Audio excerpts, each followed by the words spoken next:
नमस्कार दोस्तों, डेट है आज की 8 जुलाई 2022 और स्वागत है आपका एटोएल डिस्कशन में। 4 इश्यूज आज हम डिस्कस करेंगे। सबसे पहला इशू हम डिस्कस करेंगे एलजीबीटी कम्युनिटी की मेंटल हेल्थ से संबंधित।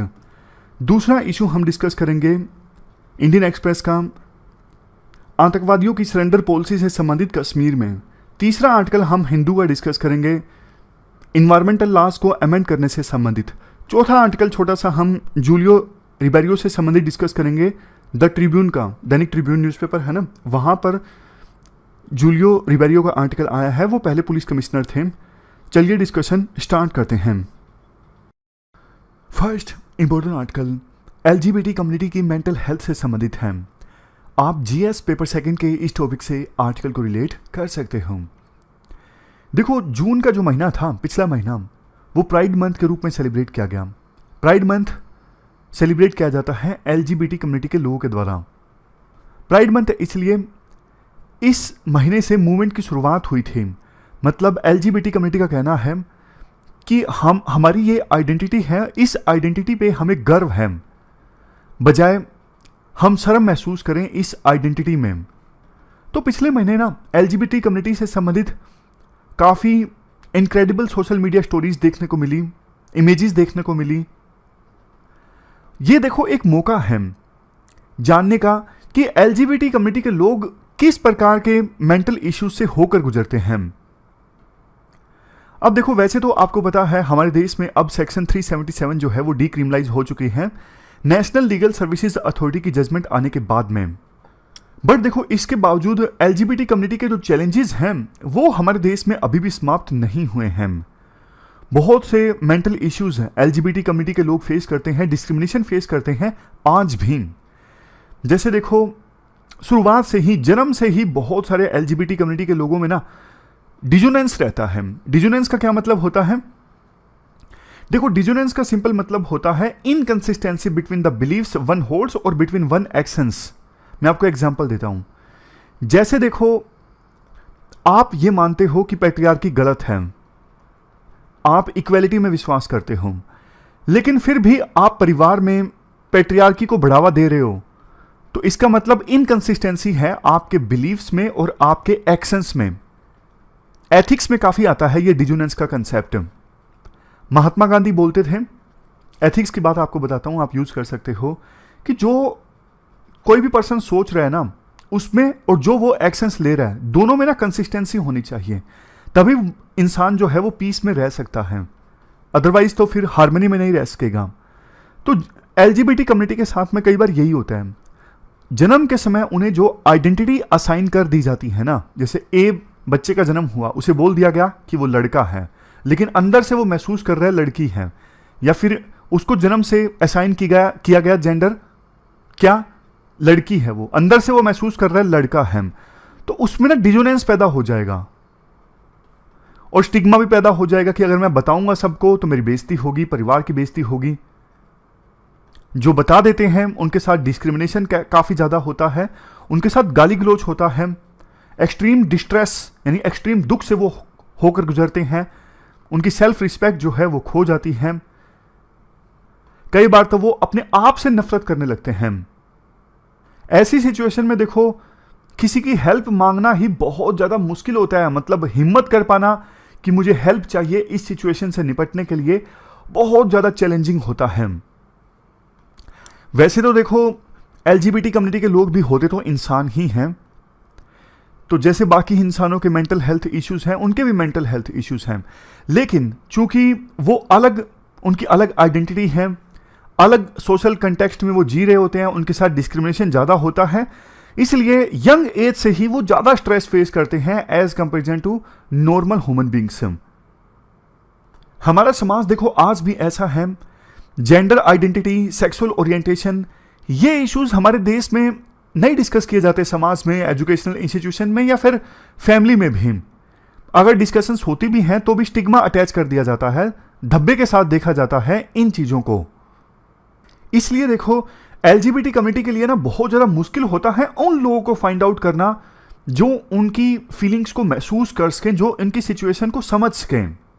हमारे देश में और बहुत दूसरे देशों में ना शुरुआती एज से ही हर एक को प्रेशराइज किया जाता है कि आपको जन्म के समय जो सेक्स असाइन किया गया है ना, जो सेक्सुअल आइडेंटिटी दी गई है, बस आप उसी को एक्सेप्ट कर लीजिए। और जो नहीं मानते उस आइडेंटिटी को फिर उनको धमकाया जाता है, गाली गलौज उनके साथ किया जाता है, उनको हमला किया जाता है उनके ऊपर। बहाना ये मारा जाता है कि हम उनको ठीक करने की कोशिश कर रहे हैं, वो दिमागी रूप से बीमार हैं। जबकि देखो, ऐसे लोग जिनको जन्म के समय जो सेक्सुअल आइडेंटिटी दी गई थी और अंदर से वो कुछ और आइडेंटिटी महसूस करते हैं, दोनों में जब मिसमैच होता है ना, तो काफ़ी स्ट्रेस फीलिंग्स होती हैं और इसको कहा जाता है जेंडर डिस्फोरिया।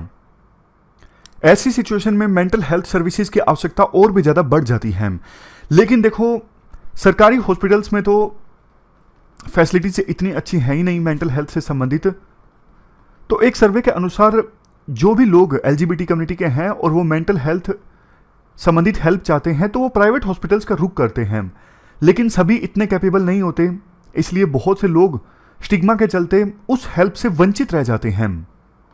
और देखो, कोविड के दौरान तो सिचुएशन और भी ज़्यादा खराब हो गई, क्योंकि कोविड की महामारी के दौरान फोकस था महामारी को कंट्रोल करने पर। अब लास्ट में राइटर कुछ सजेशंस देते हैं, जैसे देखो, एक कॉम्प्रिहेंसिव लॉन्ग टर्म सॉल्यूशन चाहिए इसके लिए।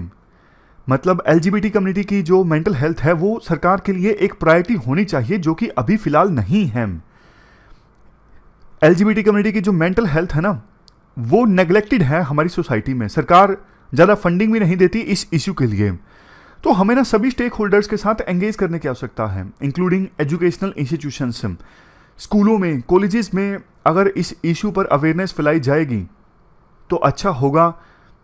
कुछ लोग, अगर कुछ स्टूडेंट्स अगर ऐसे हैं जो आइडेंटिटी में मिसमैच महसूस करते हैं, तो वो आगे आएंगे मेंटल हेल्थ सर्विसेज को अवेल करने के लिए। इसके साथ साथ communities, health care providers, mental health care professionals, police personal, families, ये भी देखो ऐसे स्टेक होल्डर्स हैं जिनके साथ एंगेज करने की आवश्यकता है इस इशू पर।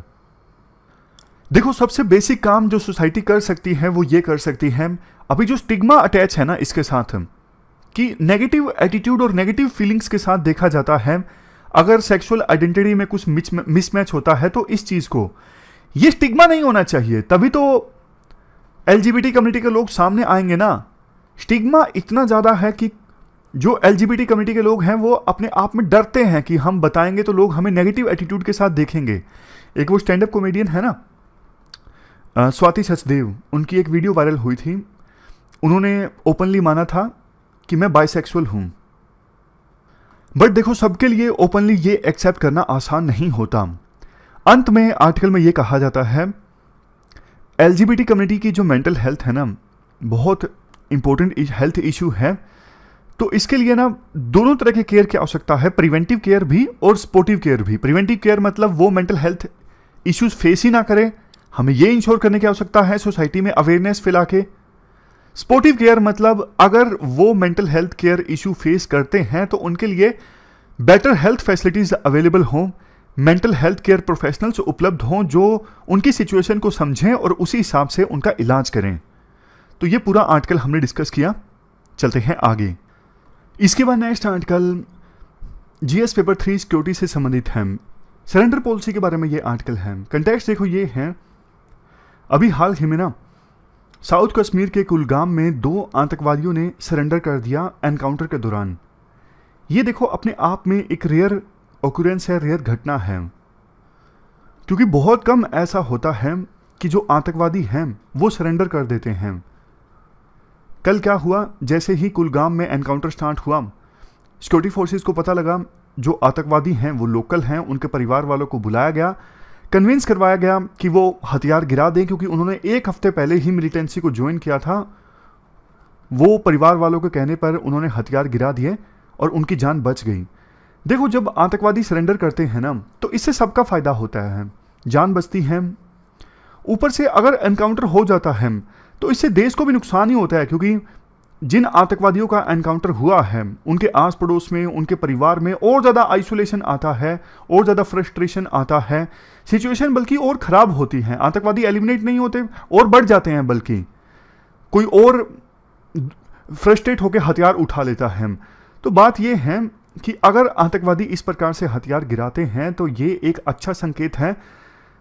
2020 में तो काफ़ी आतंकवादियों ने हथियार गिराए थे, लेकिन 2021 में मुश्किल से कोई घटना सामने आई थी कि जब आतंकवादियों ने सरेंडर किया हो। तो अब समय आ गया है सरकार को ना अपनी जो सरेंडर पॉलिसी है वो और ज़्यादा मजबूत करनी चाहिए। सबसे पहली जो सरेंडर पॉलिसी आई थी ना वो 1995 में आई थी, और जिन आतंकवादियों ने सरेंडर किया उनके लिए अलग से एक गवर्नमेंट ने फोर्स भी बनाई, इखवान फोर्स। ये प्रो गवर्नमेंट मिलिशिया थी जो गवर्नमेंट के लिए काम करती थी, लेकिन इसकी अलग से प्रॉब्लम्स सामने आई। इसलिए सरकार 2004 में एक नई सेकेंड रिहेबिलिटेशन पॉलिसी लेके आई, और 6 साल बाद यानी 2010 में फिर से एक रिहेबिलिटेशन पॉलिसी लेके आई उन आतंकवादियों के लिए जिन्होंने सरेंडर किया है। हर एक जो रिहेबिलिटेशन पॉलिसी आई ना, वो पुरानी पॉलिसी की कमियों को दूर करने का उसने प्रयास किया। लेकिन देखो, बावजूद इसके अभी जो सरेंडर पॉलिसी है ना आतंकवादियों के लिए, उसके रिजल्ट्स काफी ज्यादा लिमिटेड सामने आए हैं। क्योंकि बहुत बार जब आतंकवादी सरेंडर कर देते हैं तो कुछ लोग, कुछ आस पड़ोस के लोग उन्हें स्टिग्मा के हिसाब से देखते हैं कि तुमने सरेंडर क्यों कर दिया। इवन सरकारी टर्म्स में भी काफी बार वर्ड का इस्तेमाल किया जाता है, फॉर्मर टेररिस्ट। तो दोनों ग्रुप्स के लोगों में, एक जो सरकार के साथ हैं वो ये मानते हैं कि ये फॉर्मर टेररिस्ट हैं, और जो टेररिज्म के सिंपैथाइजर हैं, जो सहानुभूति रखते हैं आतंकवाद के साथ, वो ये मानते हैं कि तुमने सरेंडर क्यों कर दिया। तो इसलिए जो इंसेंटिव होना चाहिए ना सरेंडर करने के लिए, वो काफ़ी स्ट्रोंग होना चाहिए। जैसे सोसाइटी के साथ अच्छा एंगेजमेंट, उनकी सेफ्टी इंश्योर करना, जॉब अपॉर्चुनिटीज़ उन्हें प्रोवाइड करना, उन्हें डॉक्यूमेंट्स प्रोवाइड करना, ताकि आगे जाके उन्हें किसी प्रकार की कोई दिक्कत ना आए मेन स्ट्रीम में शामिल होने से। ऐसी सिचुएशन में देखो, फैमिली का रोल जो है काफ़ी बड़ा हो जाता है। स्टेट साइकोलॉजिकल काउंसलिंग प्रोवाइड कर सकता है ऐसे आतंकवादियों को जिन्होंने सरेंडर कर दिया है। बट देखो, ये सारे ना शॉर्ट टर्म सॉल्यूशंस हैं। लॉन्ग टर्म सॉल्यूशन तो यही है कि जम्मू एंड कश्मीर के लोगों में किसी प्रकार का फ्रस्ट्रेशन या फिर आइसोलेशन है, उसे दूर करना। जैसे कि वहाँ पे डेमोक्रेटिक प्रोसेस अभी ठप पड़ी है, डीलिमिटेशन की रिपोर्ट आ चुकी है, वो इम्प्लीमेंट होगी, इलेक्शंस कंडक्ट होंगे, स्टेटहुड की मांग चल रही है कि स्टेटहुड आना चाहिए। तो ये कुछ ऐसी चीज़ें हैं जिससे यूथ का फ्रस्ट्रेशन, आइसोलेशन दूर होगा। जॉब अपॉर्चुनिटीज़ उन्हें प्रोवाइड करना, क्योंकि अगर इंसान खाली है तो फिर वो इन सब चीज़ों के लिए समय देता है, लेकिन अगर काम धंधा है यूथ के पास में तो फिर वो इस प्रकार की एक्टिविटीज़ में संलिप्त नहीं होंगे। तो लॉन्ग टर्म सॉल्यूशन तो यही है, अगर स्टेबिलिटी कश्मीर में लानी है तो डेमोक्रेटिक प्रोसेस वहाँ पे स्मूथली चले। लोगों को एहसास होना चाहिए कि सत्ता हमारे हाथ में है, हम ही जम्मू एंड कश्मीर को गवर्न कर रहे हैं। और दूसरा, वहाँ पे अनएम्प्लॉयमेंट को ख़त्म करना, यही लॉन्ग टर्म सॉल्यूशन है, परमानेंट सॉल्यूशन है। तो ये छोटा सा आर्टिकल हमने डिस्कस किया, चलते हैं आगे। इसके बाद नेक्स्ट आर्टिकल इन्वायरमेंटल लॉज को अमेंड करने से संबंधित है। आप जीएस पेपर 3 के इस टॉपिक से आर्टिकल को रिलेट कर सकते हो। देखो, शुरुआत में कंटेक्स्ट की बात करते हैं। Ministry of environment, forest and climate change ने ना एक्सपर्ट्स और कुछ दूसरे स्टेक होल्डर्स से सजेशन मांगे कि हम ना इन्वायरमेंट प्रोटेक्शन एक्ट 1986 के कुछ प्रोविजंस को डीक्रिमिनलाइज करने जा रहे हैं। देखो, ये जो एक्ट है ना, इन्वायरमेंटल प्रोटेक्शन एक्ट 1986, ये आया था हमारे संविधान के आर्टिकल 253 के अंतर्गत। पॉलिटी अगर आपने पढ़ी हो तो ये आर्टिकल कहता है कि इंटरनेशनल एग्रीमेंट को इंप्लीमेंट करने के लिए पार्लियामेंट जो है वो कोई भी कानून बना सकती है। तो इस एक्ट में कुछ प्रोविजंस ऐसे हैं, मतलब इस एक्ट के प्रोविजंस को वायलेट किया जाएगा ना, तो फिर वायलेटर को मैक्सिमम 5 साल की सजा हो सकती है, फाइन हो सकता है 1 लाख रुपए तक का, या फिर दोनों। और अगर लगातार वायलेशन चलता रहता है तो हर एक दिन के वायलेशन के लिए 5,000 तक का फाइन लग सकता है। और अगर 1 साल से ज्यादा के लिए वायलेशन चलता रहता है ना इस एक्ट के प्रोविजंस का, तो मैक्सिमम सजा हो सकती है 7 साल। लेकिन अब सरकार के द्वारा चेंजेस ये प्रपोज किए गए हैं, इम्प्रिजनमेंट के प्रोविजन को हटा दो, सजा ना हो, फाइन लगे। लेकिन अगर इस एक्ट के प्रोविजंस को इस प्रकार से वायलेट किया जाता है कि लोगों की लाइफ जो है वो खतरे में आ जाती है या फिर इंजरी होती है, तो फिर एक्शन लिया जाएगा उस वायलेटर पर आईपीसी के तहत। और जो पेनल्टी लगेगी ना, मान लीजिए किसी ने इन्वायरमेंटल प्रोटेक्शन एक्ट 1986 के प्रोविजन का वायलेशन किया, तो जो फाइन लगेगा वो फाइन जाएगा इन्वायरमेंट प्रोटेक्शन फंड में। इसके साथ साथ देखो जो प्रपोजल दिए गए हैं ना, अब जो पेनल्टी है उसे 1 लाख से इंक्रीज करके 5 करोड़ कर दिया गया है। अभी तो ये सिर्फ प्रपोजल्स हैं, कानून नहीं बने हैं, अभी सिर्फ सजेशंस मांगे हैं यूनियन इन्वायरमेंट मिनिस्ट्री ने। बट देखो राइटर क्वेश्चन ये रेज करते हैं, इम्प्रिजनमेंट का जो प्रोविजन था ना 5 साल की सजा और 1 साल से ज़्यादा तक अगर लगातार वायलेशन चलता है तो सजा एक्सटेंड हो सकती है 7 साल तक। ये प्रोविजन एक डेटरेंस का काम करता था, मतलब डर पैदा करता था कि कोई इन्वायरमेंट प्रोटेक्शन एक्ट 1986 के प्रोविजन का वायलेशन ना करे। फाइन तो देखो बड़ी बड़ी कॉर्पोरेट ग्रुप्स भर देते हैं, लेकिन उन्हें जो सजा का डर लगता है ना वो उन्हें रोकता है इन्वायरमेंट प्रोविजंस को वायलेट करने से। हालांकि जो अमेंडमेंट्स प्रपोज हुए हैं ना वो इनके लिए नहीं है, फॉरेस्ट का डिस्ट्रक्शन, वाइल्ड लाइफ का डिस्ट्रक्शन, क्योंकि ज़्यादातर क्राइम इन्हीं से संबंधित होते हैं। ये तो इनके लिए तो पहले जो प्रोविजंस थे वही लागू रहेंगे। वैसे तो दूसरे देशों में भी इन्वायरमेंटल क्राइम के लिए फाइन सबसे कॉमन मोड ऑफ पनिशमेंट है, लेकिन इंडिया में दिक्कत यह है, ये जो इन्वायरमेंटल क्राइम के बाद केस चलता है ना लंबे लंबे सालों तक चलते रहते हैं। Centre for science and environment के अनुसार इंडियन कोर्ट्स में ना इन्वायरमेंटल वायलेशंस का जो बैकलॉग है ना उसके लिए 9 से लेकर 33 साल लगेंगे उन बैकलॉग को कवर करने के लिए, क्लियर करने के लिए।